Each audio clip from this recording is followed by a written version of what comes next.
All right, welcome everyone to a BA Today. I'm John Manuel, along with the founder of Baseball America magazine and the author of Baseball America's Ultimate Draft Book, the one and only Allan Simpson. Allan, first off, I think I've said this to you before, but thank you for founding this magazine. Well, Thanks for founding this magazine, giving me a place to work. All of 35 years ago. There's a good amount of history in here that we've all experienced. There's a good amount of history in here as well. 52 years of drafts in the Baseball America Ultimate Draft Book. Obviously, this isn't the book. It's what the cover's going to look like. Back cover comment by Pat Gillick. Allan, I think between Art Stewart, Pat Gillick, and you guys are the three gatekeepers of baseball's draft. Art and Pat have been involved in every draft, all 52 drafts.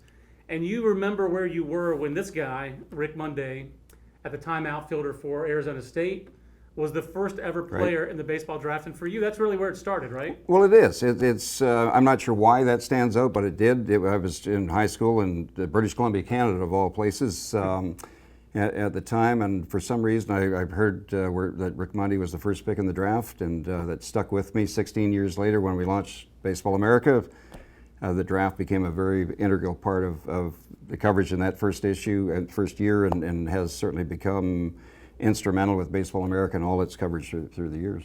So the 81 was the year that Baseball America launched as All America Baseball News, and you did it in the garage there in White Rock, BC. Yes, correct? you got it. All right, got to know my history of the publication.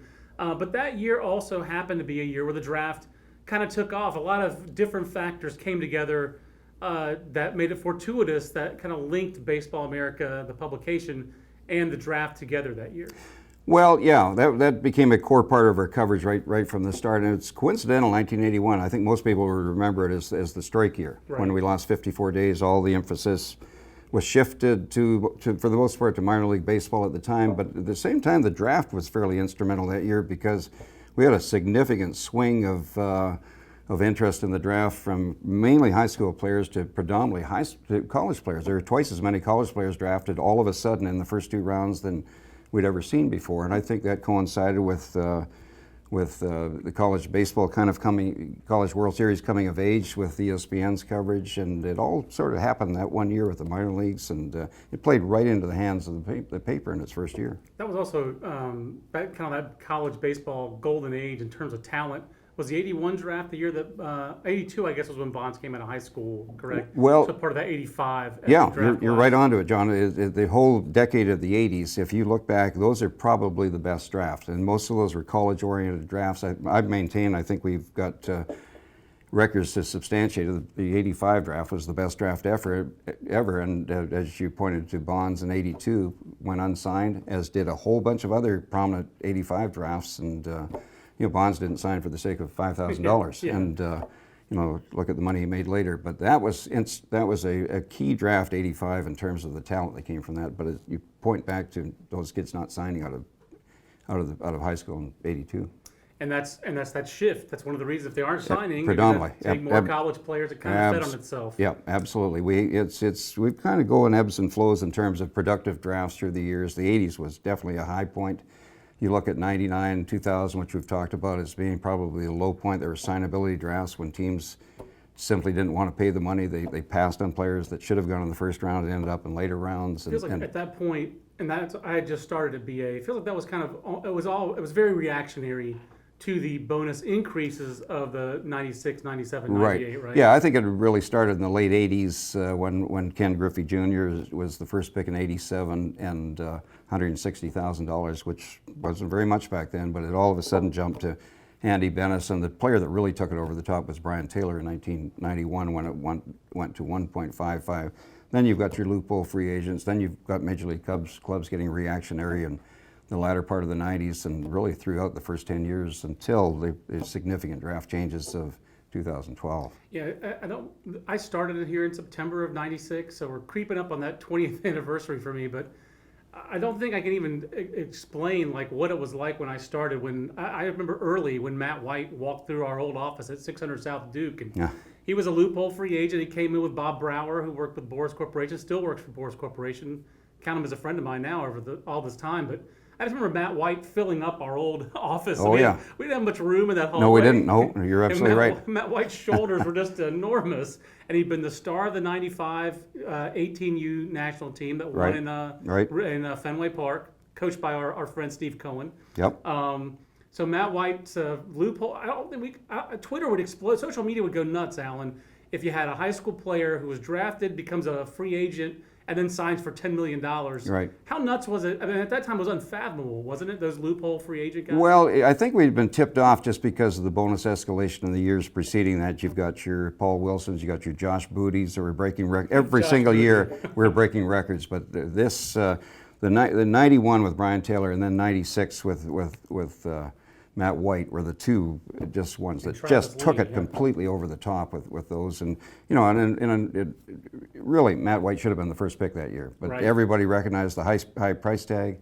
They just passed over him, and the Giants took a stab at him, didn't come close to getting him signed, and it was a chaos. It really became, it was chaos. It was chaotic. Yeah. It was totally chaotic. And then the next year, J.D. Drew comes in, and he's 30-30, and then on the following the 96 chaos, 98 was somewhat that way as well. So that was a chaotic decade for sure. And best as Major League Baseball tried to rein the bonuses in, they couldn't do it. The union was too powerful. And there's just a theme through this of the bonus and signing bonuses, and that's really, Allan, that's why the draft existed in the first place. I mean, it probably would have happened anyway, but I know you explained in our first draft book that you did the first 25 years of the draft. Great pictures of Rick Monday and Ben McDonald on the cover of that from 65 to 89, and now on this draft book. But that's always been the theme, right? Major League Baseball trying to figure out a way to pay to restrain amateur signing bonuses, while at the same time wanting to outcompete each other and get those best amateur players. Yeah. It's always been the friction, right? Yeah, Pat Gillick was a central part of this, and he's always maintained if you want talent, you have to pay for it. Yep. And Major League teams want talent. It goes back to Rick Reichert the year before the draft. They did measures that brought the draft and showed some restraint for 10 years. Then the bonuses started going up, and we really haven't seen any sense of restraint or a collective effort on the part of the union or the agents and the teams now until this 2012 has really brought things back into play, even though the bonuses are significant still. They're significant, but everyone goes in knowing what the pool is. Yep, absolutely. You mentioned Pat Gillick, good way to finish. Pat wrote the foreword to the draft book. I mean, he's obviously, there are very few people who've been involved in all 52 drafts, but what were some highlights for you of the foreword? I always love the fact that he wrote the foreword to this book, but he wouldn't let scouts talk to Baseball America, and it was on penalty of being fired. And it spells it out in the foreword, and we've known that for some time. That back in the early days of the publication, Pat was heading up the Blue Jays, which were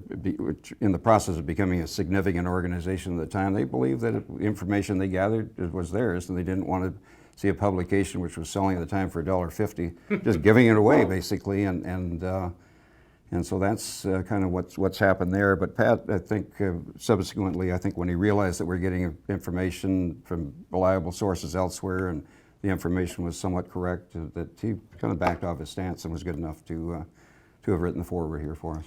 I don't know how he did it, but he did it. He started the thing in his garage, got the first pick of the draft right from the outset. I mean, Kevin McReynolds was the 6th overall pick, and it's on the cover of the first All-America Baseball News. So I love reading the 82 draft. Just I think because of when Tyler Kolek was coming out, we were trying to research hard-throwing pitchers, and you look up Jimmy Jones.